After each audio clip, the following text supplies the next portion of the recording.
vayan al libro de Juan, el Evangelio de Juan, el capítulo 15. Y vamos a estar hablando bajo el tema la disciplina de permanecer en Cristo.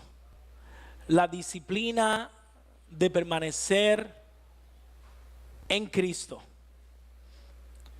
Evangelio de Juan, el cuarto evangelio, el cuarto libro del Nuevo Testamento.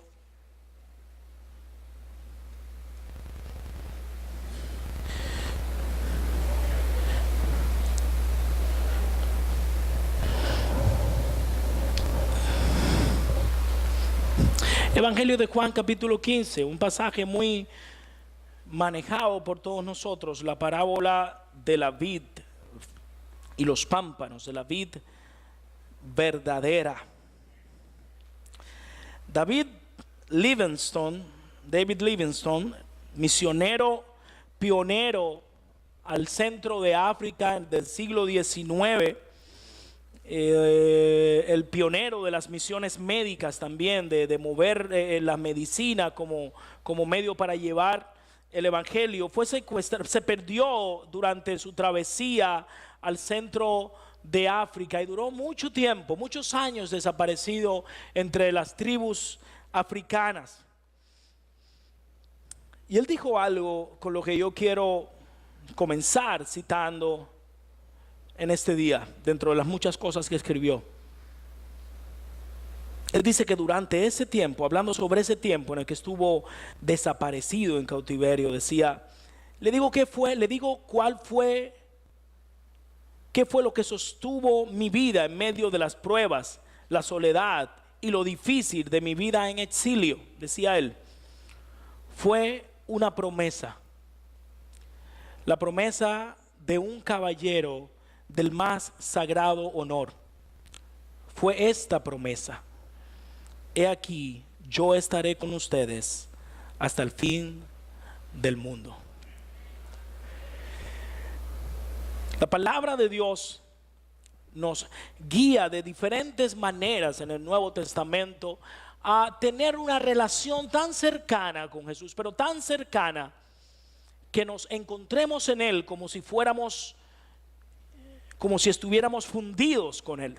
La parábola que vamos a leer, la parábola de la vid, pero además el apóstol Pablo en muchos pasajes del Nuevo Testamento habla acerca de estar en Cristo, dentro de Cristo.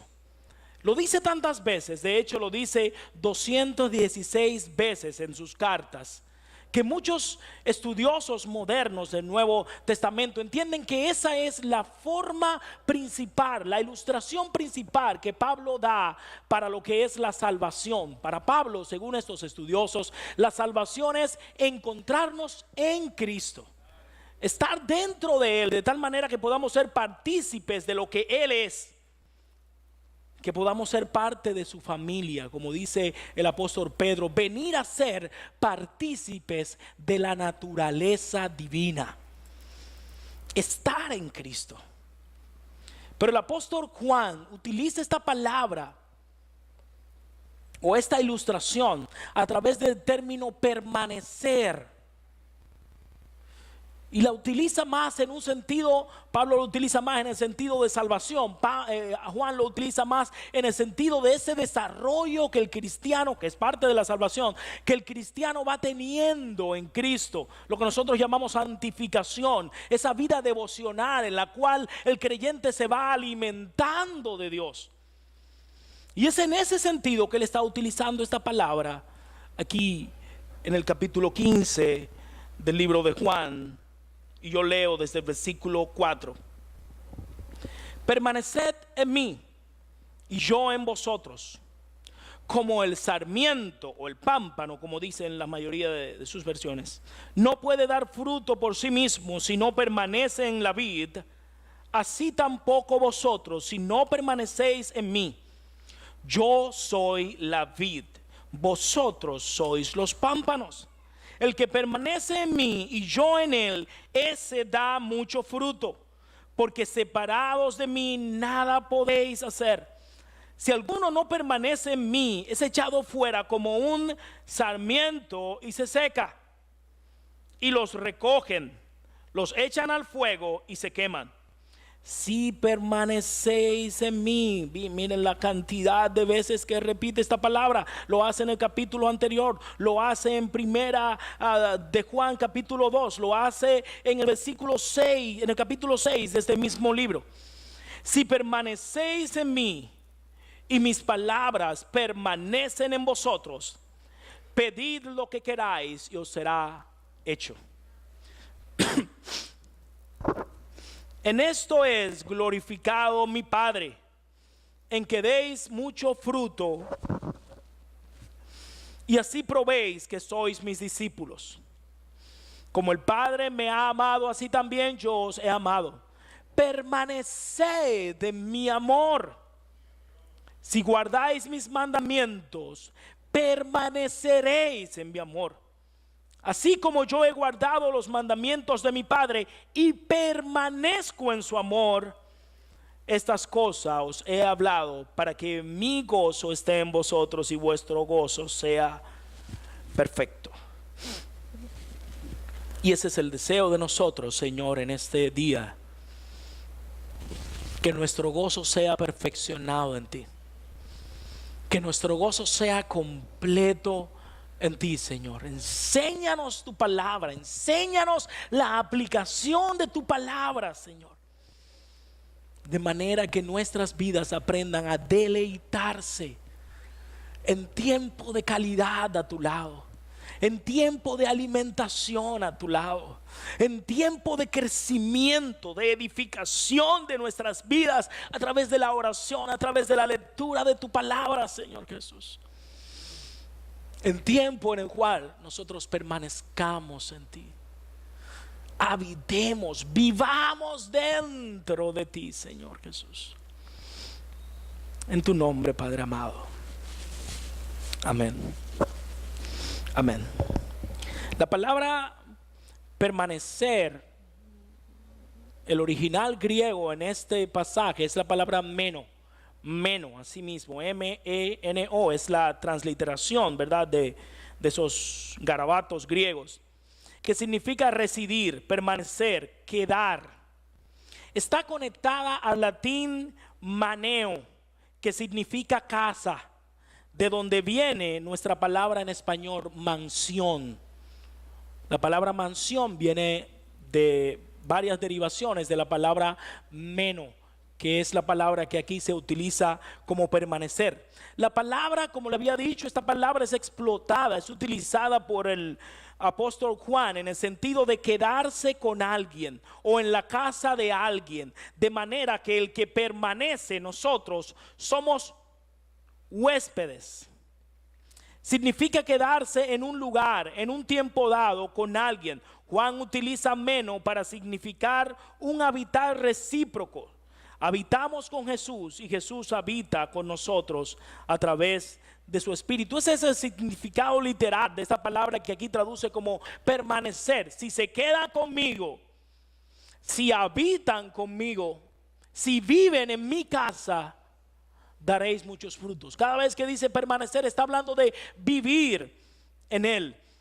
Esa es la forma en la que el apóstol Juan utiliza esta palabra, como decíamos ahorita, una palabra utilizada o una ilustración con diferentes palabras utilizadas mucho en el Nuevo Testamento, pero además una práctica que ha sido utilizada en la iglesia cristiana a lo largo de los siglos, por muchos siglos, por los 2000 años de historia de la iglesia. El permanecer en Cristo, el habitar en Cristo, el tener tiempo con Dios ha sido el medio principal de crecimiento en la fe cristiana. El creyente crece, y lo hemos escuchado, aquellos que estamos en la iglesia de toda la vida o desde muy temprano. El creyente en Cristo crece a través de diferentes cosas, pero mayormente a lo largo de toda la historia, oración y estudio de la palabra.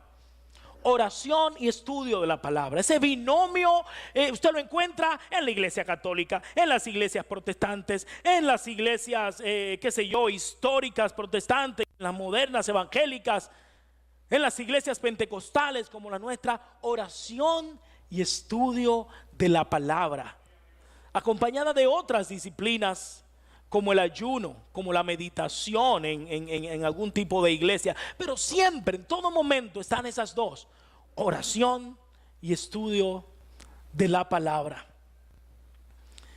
Y todo héroe en la fe, hay varios libros acerca de la oración muy buenos que nos hablan acerca de la vida de oración de muchos creyentes. Y todo creyente poderoso en Dios, si usted lee cualquier libro de historia cristiano, era un creyente poderoso en oración. Todo hombre que Dios ha utilizado, toda mujer que Dios ha utilizado para transformar esta sociedad, ha sido un hombre, ha sido una mujer que ha aprendido a habitar, a permanecer, a vivir cerca de Dios a través de la oración y a través del estudio de la palabra de Dios. No se puede menospreciar nunca ese binomio. No se puede arguir a favor de uno y en contra del otro. Tienen que estar ambos: la oración y el estudio de la palabra. 100% metido en oración, 100% metido en el estudio de la palabra. No es un 70-30, no son autoexcluyentes, son complementarios. Ambos deben estar en su máximo nivel en la vida del creyente. Y lo ha sido así, como les decía, a lo largo de la historia. Para citar un solo caso, les cito el caso de Eric Lieder. Eric Lieder, ustedes, la mayoría no recordarán quién es. Bueno, no creo que haya nadie que haya estado vivo en 1924 aquí. Pero Eric Lieder ganó la medalla de oro en los Juegos Olímpicos de 1924 de los 100 metros, de los 400 metros, el campo y pista, así que le decimos, ¿verdad? Corriendo de garitao en esas pistas.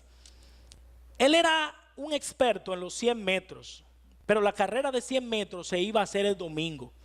Y el tipo tenía una devoción tan fuerte a Dios que dijo que los domingos era su día para ir a orar y retirarse con el Señor. Y le dijeron, bueno, pero no vamos a cambiar el día de la competencia porque tú no quieras ir. Y él se inscribió en la de 400 metros, que no era su especialidad, el sábado, y ganó la medalla de oro. Pero al año siguiente, en 1925, él volvió a China como misionero. Y allí en China fue tomado preso, duró un buen tiempo allí. Allí fue tomado preso por el imperio japonés, que en aquel momento, antes de la Segunda Guerra Mundial, había invadido China. Fue tomado preso y con el tiempo él murió en la cárcel. Decía, si alguno se acordaba de él, porque en 1981 la película Caballos de Fuego, que ganó el Oscar a la mejor película en el 1982-81, fue a base de la historia de él que se hizo aquella ocasión. Fue a base de la historia de Eric Lieder. Y él pues murió allí, y uno de sus compañeros de prisión que le vio morir en prisión, luego escribió, ¿saben cuál fue su secreto? Escribía él. Él comprometió su vida sin reservas a Jesucristo como su Señor y Salvador. Esa amistad, la amistad con Cristo, lo significaba todo para él. Con la luz titilitante de una lámpara de aceite, de madrugada, bien temprano, lo veíamos estudiar la palabra de Dios. Y oraba 1 hora todos los días, allí en la madrugada. Como cristiano, escribía este testigo, el deseo de Eric fue conocer a Dios más profundamente. Y como misionero, dar a conocer a Dios a todo el mundo. Esto escribía un testigo de sus últimos años allá en la cárcel. Y esta es la realidad, vez tras vez, que usted ve de hombres que han caminado realmente con Dios. Hombres que han sido gigantes en la fe. Hombres que han alcanzado cosas grandes para Dios en este mundo, aún en medio de las situaciones más difíciles. ¿Qué decir del tiempo devocional de Bonhoeffer allá en la cárcel, mientras se preparaba para ser aniquilado por el Führer, Hitler? Que hablar de Lutero, que dice la palabra de Dios, que dedicaba dice la historia, los libros de historia, que dedicaba las primeras 5 horas del día al estudio y a la meditación y a la oración de la palabra, basado en la palabra de Dios. ¿Qué decir de Pablo? Que les aconsejaba a sus iglesias: orad sin cesar, porque esa era la vida que él había practicado. ¿Qué decir de Jesucristo, que no lo necesitaba? Porque siendo Dios, estaba en comunión perfecta con Dios. Pero que sus discípulos le veían temprano retirarse al monte para pasar horas en oración y conversando con su Padre. Él es quien nos habla a nosotros de habitar en Él, permanecer en mí. Hagan su casa, su mansión, constrúyala en mí. Permanezcan en Dios, hagan de eso una disciplina. Esa es la orientación que Juan le está dando en este capítulo. Aprendan, le dice él a sus discípulos y nos dice a todos nosotros, a habitar en Dios, a habitar en Cristo, para que podamos alimentarnos a través de Él. Alimentarnos precisamente porque permanecer es vivir diariamente a su lado. Alimentarnos porque el mismo Juan en el capítulo 6, el versículo 56 de este mismo libro,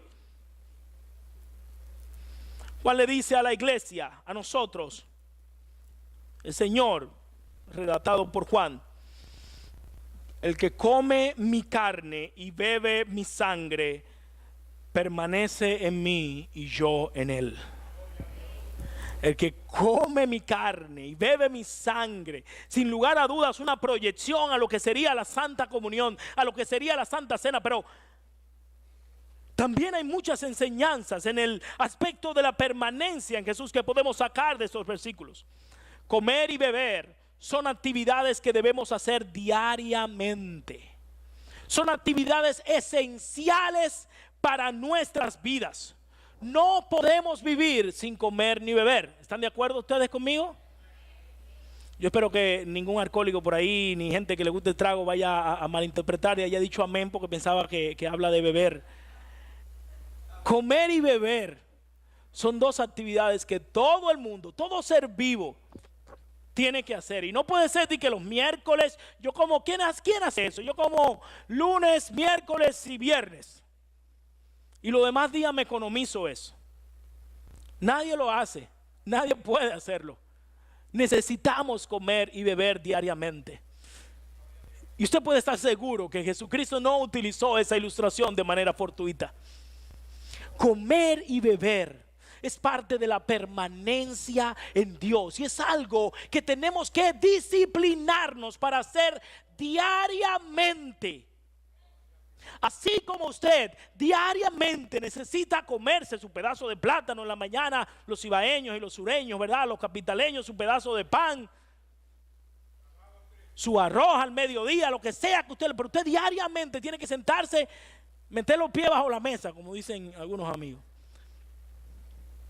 De esa manera en la que usted necesita eso, aunque no quiera porque su cuerpo se lo pide, de esa manera cuando estamos en Cristo necesitamos diariamente permanecer en Él, diariamente estar en su presencia, diariamente alimentarnos espiritualmente de su palabra y de lo que su Espíritu quiere hablar a nuestras vidas. Y si no lo hacemos, al igual que aquel que no come diariamente, al igual que aquel que no se alimenta bien, y eso lo refleja en su cuerpo, hasta en el color de su piel, hasta en los cabellos. A veces hay gente que tiene, yo no sé cómo, pero los médicos saben cómo esto se refleja. Yo he escuchado a gente hablar de que depende de lo que tú comas, esto puede afectar el brillo de tu cabello o la salud de tu cabello. Yo no sé, yo sé que a los perros se les cae el pelo cuando no le dan de comida, porque tuvimos un caso de un perrito con nosotros que la pasó mal. Cuando yo era soltero en La Vega, me regalaron un perro, y voy a decir esto y no voy a decir el nombre para que no se... Pero me regalaron un perro. Imagínense yo que estaba allá, que me decía el presbítero, recuerdo, pero tú no tienes comida para ti, ¿de dónde tú vas a sacar comida para un perro? Y efectivamente, en una tuve yo que salir a predicar y dejé el perro. Y se me olvidó decirle a alguien que le echara comida. Y el perro yo no solamente lo encontré flaco, sino que el pelo se le había caído. Pero gracias a Dios, el perro que estaba bien ñoño y no quería comer, encontró una mata de cereza y no hubo una cereza viva. El primer perro vegetariano que usted ha visto, la bolita del mundo, se comió toda la cereza de la mata. La mala alimentación se refleja en el cuerpo. Se ve famélico, no tiene ánimos para levantarse, no está. Hay gente que cuando le da hambre se pone aburrida, ¿verdad? Usted conoce gente así, no se le puede hablar mucho ni brincar mucho al lado de él cuando uno ha comido. Pues con un pique y le da un fuetazo a cualquiera. Esto se refleja porque no se está alimentando bien. En esa misma manera, hermanos, nosotros reflejamos cuando nuestras vidas no están siendo alimentadas propiamente en el Espíritu, en nuestro caminar, en nuestra apariencia, cómo hablamos, cómo nos dirigimos, hasta en nuestro humor. Una gente que está todo el tiempo, un cristiano que está todo el tiempo de mal humor, tiene problemas en su conexión con Dios, tiene problemas en su alimentación espiritual. Eso se refleja, hermanos. Se refleja. Nosotros podemos pretender ser religiosos, nosotros podemos venir a la iglesia, nosotros podemos cumplir todos los ritos que nos exigen determinadas iglesias o cualquiera que sea donde estemos.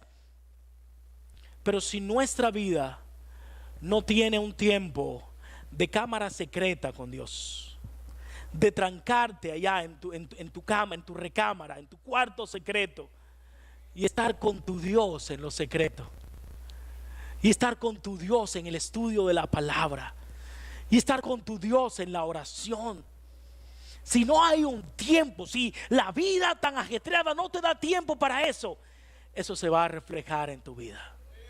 Se va a reflejar cuando venga la prueba, se va a reflejar cuando venga el problema, se va a reflejar cuando las cosas no vayan muy bien, se va a reflejar en el testimonio que tú estás dando en tu trabajo, en tu escuela, donde quiera que estés. Se va a reflejar que no te estás alimentando bien, y cualquier viento te va a tumbar, y cualquier tentación va a jugar contigo, porque no tienes un fundamento, no te has alimentado lo suficientemente bien como para resistir la tormenta que se viene.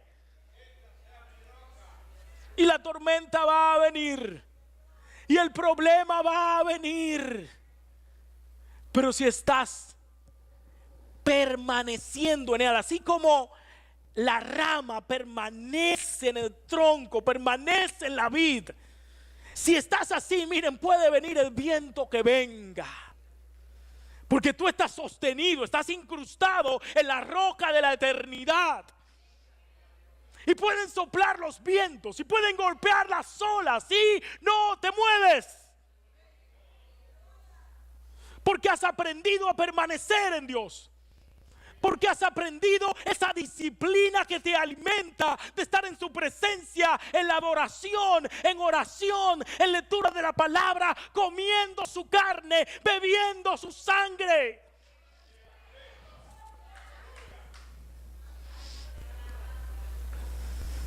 Si tú quieres un matrimonio fortalecido, aprende como pareja a permanecer en Dios. Si tú quieres un matrimonio que cuando venga el viento fuerte, que viene sobre todo matrimonio, cuando venga la prueba que nos viene a todos, de diferentes maneras, en diferentes grados, todos pasamos por situaciones similares. Pero si tú has permanecido en Dios, si tú has hecho ese hábito de meterte tú y tu familia en la casa, habitar en Él, incrustarte en Él, los problemas pasarán por otro lado. Será como el cuento de los 3 cerditos, como aquella casa de bloque que el lobo sopló y sopló y sopló y no hubo forma de que se cayera. Aprendamos a permanecer en Dios. Aprendamos, hagamos eso una disciplina en nuestras vidas. Hermano que me escucha, joven que me escucha, aprende a fundamentar tu vida en la disciplina de permanecer en Dios, de orar, de estudiar su Biblia diariamente, de tener tiempo de fortalecimiento, de tener tiempo de crecimiento verdadero, estando en la presencia de nuestro Dios.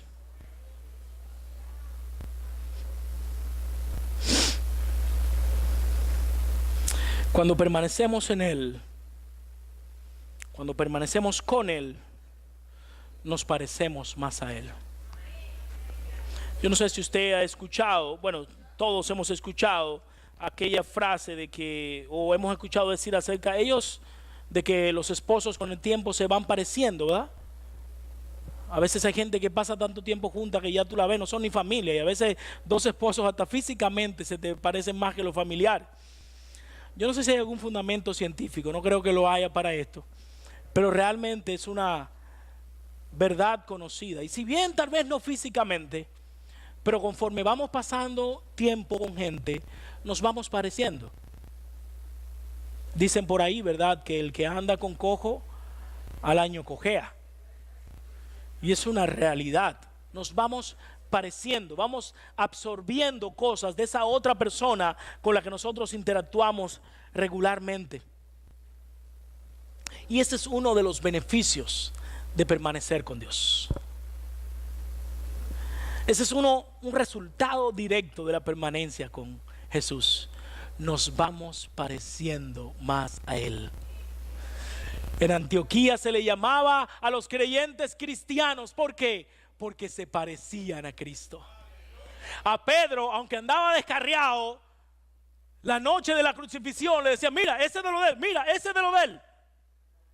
Y sabrá Dios, soltó hasta su mala palabra ahí, por eso no lo pone en la Biblia, pero yo no lo he visto, Jesús, descarriado totalmente. Pero había estado mucho tiempo con el maestro y no podía evitar que se le pegara ese olor. Se parecía a él. Se parecían a él. La imitación de Cristo es una disciplina monástica. Tomás de Kempis escribió aquel libro famoso, La imitación de Cristo, pero es una disciplina utilizada. La imitación quiere decir eso, imitación. Pero para nosotros imitar a Cristo, así como Pablo decía, ¿verdad?, sed imitadores de mí, como yo de Cristo. Para eso necesitamos estar cerca. Para eso necesitamos habitar con Jesús. Para eso necesitamos verle, conocerle, para poder imitarle, para poder parecernos a Él. Necesitamos estar en Él. El pastor Sugel Michelin escribe en uno de sus artículos: muchas veces hablamos de la vida eterna como algo que se nos da, y eso no es incorrecto en sí mismo, pero es más preciso decir que la vida eterna es algo que compartimos. Por el hecho de estar en Cristo, somos hechos partícipes de su vida. Decimos que el cristianismo es Cristo. Estamos vivos espiritualmente porque Él mora en nosotros por su Espíritu. Y ahora podemos ser santos porque Él está obrando en nosotros para hacernos cada vez más semejantes a Él. Si permanecen en mí y yo en ustedes, daréis mucho fruto. Si no hay fruto en nuestras vidas, es probable que es que no estamos permaneciendo lo suficiente en Él. Si el fruto del Espíritu no se ve en nuestras vidas, ¿qué es el fruto del Espíritu? El fruto del Espíritu es una descripción del carácter de Cristo. Usted toma el fruto del Espíritu y es una descripción de quién es Jesús. Y nosotros, como estamos conectados porque permanecemos en Él, no solo para la salvación, pero también para la santificación, para nuestro crecimiento espiritual, estamos conectados a Él. Entonces, como la vid, como la rama está conectada al tronco, a través del tronco es que la savia pasa a la rama y produce el fruto. Por eso dice: separados de mí, nada podéis hacer. Usted no puede ver una rama dando frutos si está tirada en el piso, ¿verdad? A menos que sea la vara de Aarón. No, una rama despegada de su tronco no puede producir fruto porque está muerta. Nada puede hacer. Separados de Cristo nada podemos hacer. Ahora, si estamos en Él, esa savia va a producir en nosotros esa alimentación que viene directamente de la vid, del tronco. Esa alimentación espiritual que vamos teniendo estando en Cristo va a producir en nosotros el fruto del Espíritu. Así que si quieres que tu vida sea una vida madura, si quieres que tu vida sea una vida de crecimiento, permanece en Jesús. Haz de la disciplina de permanecer en Dios parte de tu diario vivir. Haz una necesidad en tu vida el orar, el ayunar, el estar leyendo la palabra de Dios, el retirarte con Dios, la meditación. Ten tiempo de silencio en tu día, que hay mucho ruido en el mundo. Ten un tiempo de silencio en tu vida para que escuches la voz de Dios. Aprende a disfrutar de lo que Él ha hecho, de lo que aquello que Él ha puesto a tu alrededor. Saca tiempo para adorarle en el silencio. Aprende a habitar, porque el que habita al abrigo del Altísimo morará bajo la sombra del Omnipotente. Aprendamos a permanecer en Él. Para esto necesitamos andar en el Espíritu. Como le dijera Pablo a los Gálatas, si vivimos en el Espíritu, andemos también en el Espíritu. Es solo de esta manera que será producido el fruto del Espíritu en nuestras vidas. En Juan 14:17, el apóstol vuelve a utilizar la palabra meno para hablar. Meno, recuerden que es la palabra donde viene casa, que es la misma de permanecer. Para hablar de la presencia del Espíritu en nosotros. Juan 14, el capítulo anterior 17 dice, es decir, el Espíritu de verdad, a quien el mundo no puede recibir, porque ni le ve ni le conoce, pero vosotros sí le conocéis porque mora. Aquí se tradujo como mora, pero es la misma palabra meno que se traduce como permanecer. Así que usted puede decir ahí, pero vosotros sí le conocéis porque permanece, porque habita, porque vive en vosotros y estará en vosotros. De manera que la permanencia en Cristo es una permanencia en el Espíritu. Fíjense cómo es la dinámica. Nosotros permanecemos en Cristo y Cristo permanece en nosotros a través de su Espíritu Santo. Y ese Espíritu que está en nosotros, dice Pablo, clama, Abba Padre. Aleluya, qué misterio, qué simbiología tan preciosa. Estamos tan conectados con Dios que al permanecer en Él, Él entonces permanece en nosotros y hace que nosotros podamos relacionarnos con Él en un nivel tan cercano que podemos decirle, papito, papacito, Abba Padre. Esa es la realidad de la vida enriquecida en el Espíritu. Esa es la vida en el Espíritu. Una vida que se alimenta diariamente. Una vida que crece diariamente. Porque diariamente permanece en Cristo. Porque diariamente se alimenta, come, bebe de Cristo.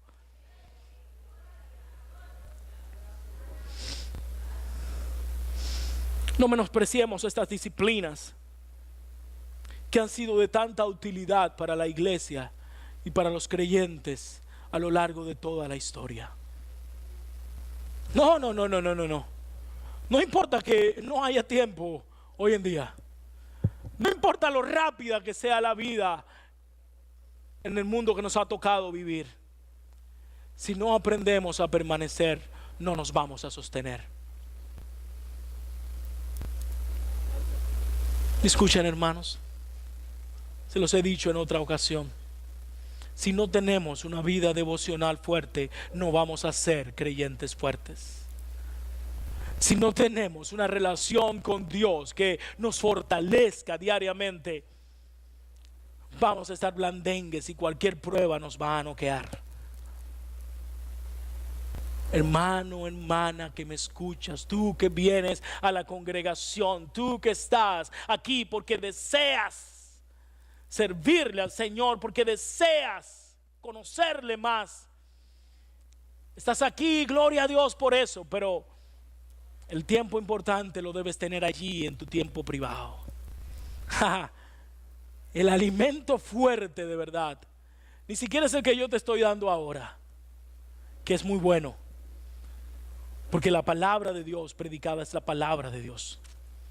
Pero el alimento que va a sostener tu vida cuando venga la prueba y yo no esté allí, no esté el pastor, no esté la hermana, no esté la diaconisa, no esté el amigo o la hermana que va a orar por mí, no esté nadie. El alimento que va a sostener tu vida cuando tus hijos se rebelen, el alimento que va a sostener tu vida cuando haya problemas con tu esposo, el alimento que va a sostener tu vida cuando las cosas no salgan como tú habías planeado, es la permanencia en Dios.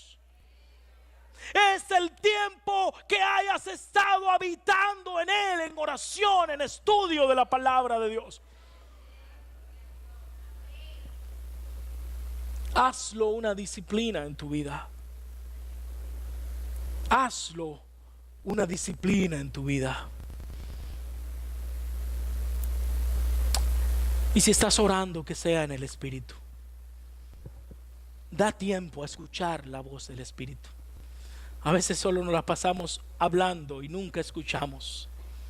Y Dios quiere hablar a nuestras vidas, pero nosotros tenemos una lista de 800,000 peticiones,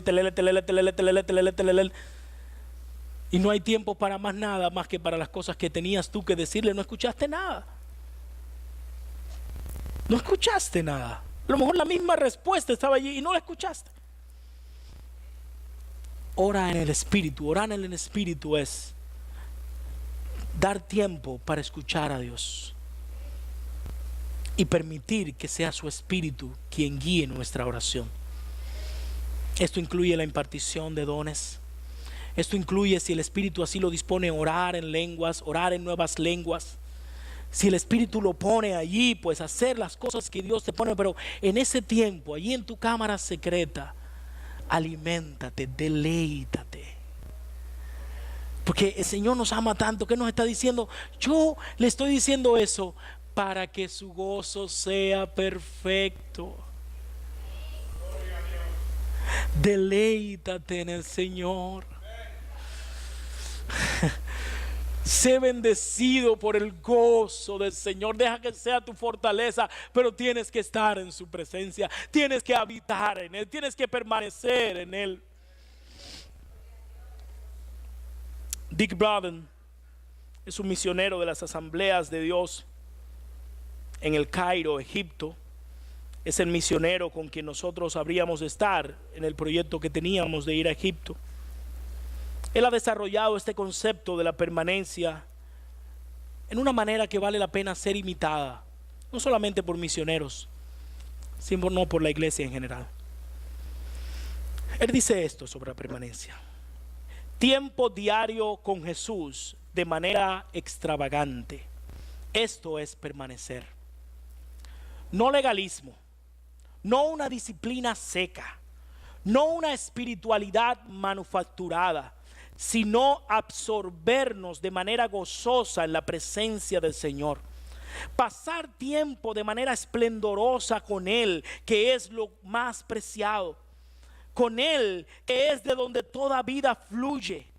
En un mundo que está sobreconectado y sin embargo solitario, frenéticamente ocupado, pero aún así logrando pocos resultados en valores eternos. Súper informado, pero aberrantemente ignorante de lo que es de lo que en realidad importa. En medio de todo esto, permanecer es un llamado a dar a Jesús lo mejor de nuestro tiempo, para que Él a su vez nos guíe a nuestros mejores tiempos. No importa cómo vaya el mundo, saca tiempo para permanecer en Él. No dejes que sean otros quienes dicten, quienes canten la música que tú tienes que bailar. No dejes que sean otros quienes hagan tu agenda la haces tú. Porque el Señor va a pedirte cuentas a ti por ella, no a los otros. Y no importa que sean solo 24 horas en ella. hay espacio suficiente y debes hacer espacio suficiente para permanecer en Dios. David Livingstone, el misionero del cual le hablé al principio, fue encontrado muerto de rodillas en su cama, con la Biblia abierta en Mateo 28 y una nota al margen que decía: la palabra de un caballero. Él ha prometido estar con nosotros, pero tenemos que buscarle. Él ha prometido ser nuestra fortaleza, nuestro pronto auxilio, pero tenemos que acudir a Él. Está a la disposición, está servida la mesa. Él es el banquete. Vengamos y comamos su cuerpo, bebamos su sangre, alimentémonos de Él, permanezcamos en Él. Y aquel que no es creyente y está en este lugar,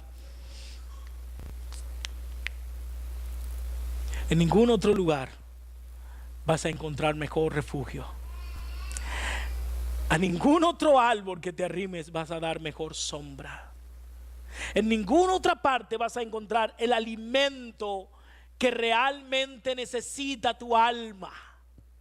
Solo en Jesús. Porque fuera de mí nada puedes hacer.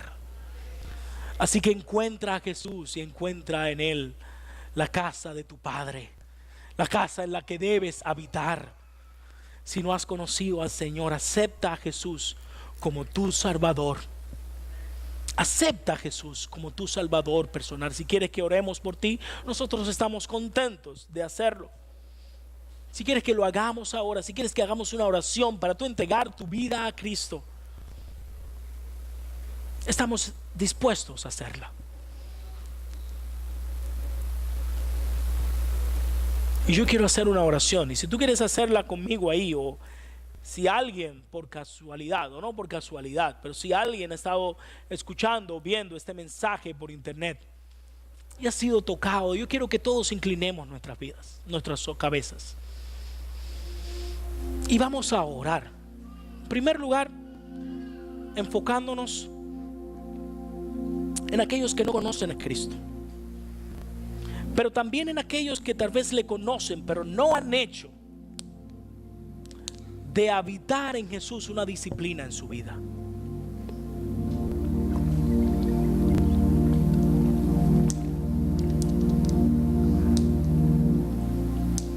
Aquellos que viven vidas famélicas, vidas que están débiles porque no se están alimentando bien. Vamos a hacer un compromiso.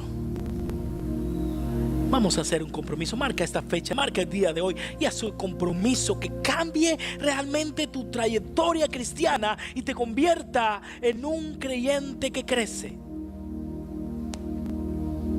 Vamos a orar. Primero, aquellos inconversos. Padre, repite conmigo esta oración.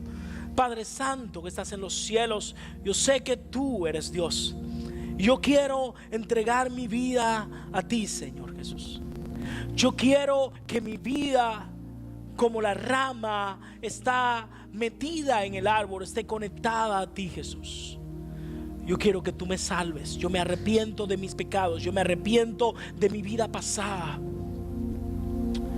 Y te pido a ti, Señor, que me des una vida nueva. Yo te acepto como mi Señor y Salvador. En tu nombre, Jesús. Si has hecho esa oración, yo oro para que el Señor ministre y transforme tu vida. Y yo sé que el Espíritu de Él está habitando ya en ti. Que puedas desarrollar en tu vida una disciplina de orar, de estudiar la palabra de Dios, de habitar en Jesús. Aquellos cuyas vidas están en necesidad de ese alimento, yo les quiero pedir de una manera espontánea. Dios ha hablado a tu vida, Dios ha hecho un llamado a tu vida, a la permanencia, a habitar en Jesús. Haz ese compromiso con Dios. Dile a Dios: yo quiero a partir de hoy, yo quiero una vida que refleje que me estoy alimentando en ti, que estoy creciendo en ti, que estoy comiendo y bebiendo tu sangre, comiendo tu cuerpo. Yo quiero consagrar mi vida a ti. Aleluya. Aleluya. Yo al final de este culto quiero pedirte que te pongas de pie y vamos a cantar el himno Entera Consagración. Este himno fue escrito en 1874 por una joven que en su habitación dedicaba su vida al Señor. Y allá en el cuarto alto de la casa de su tía escribió esta canción mientras se entregaba a Dios. Adoremos a Dios. Gloria a tu nombre, Jesús. Que mi vida entera esté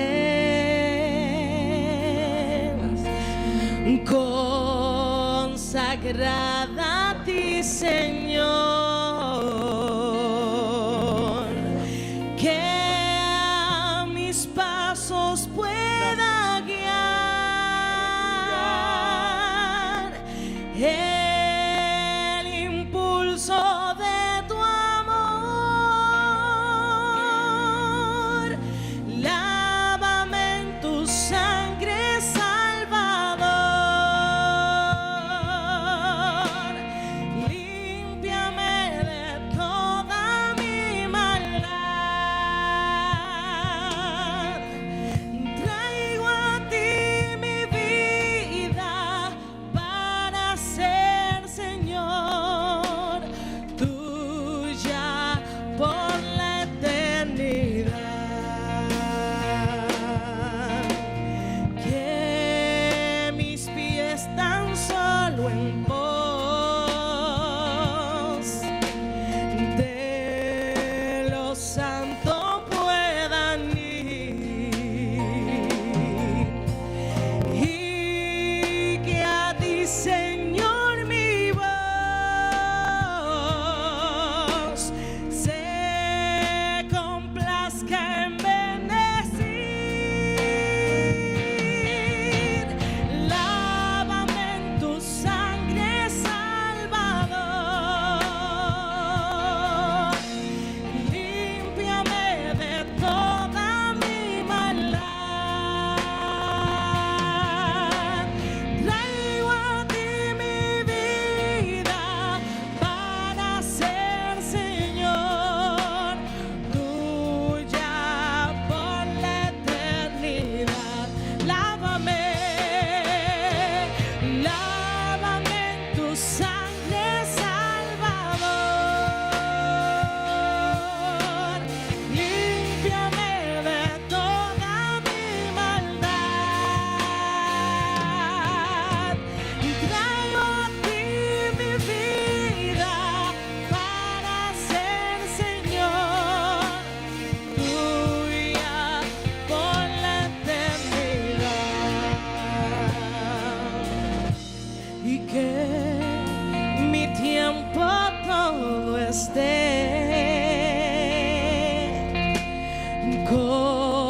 consagrado a tu olor. Que mis labios al hablar hablen solo de tu amor. Lávame en tu sangre, Salvador. Límpiame de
eternidad.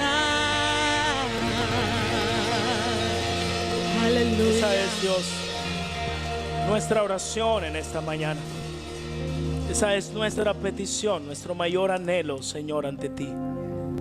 Gracias, Dios, que esto sea una realidad de nuestra vida durante toda la semana que viene y todas las que vendrán después, Dios mío. Que habitemos en tu presencia.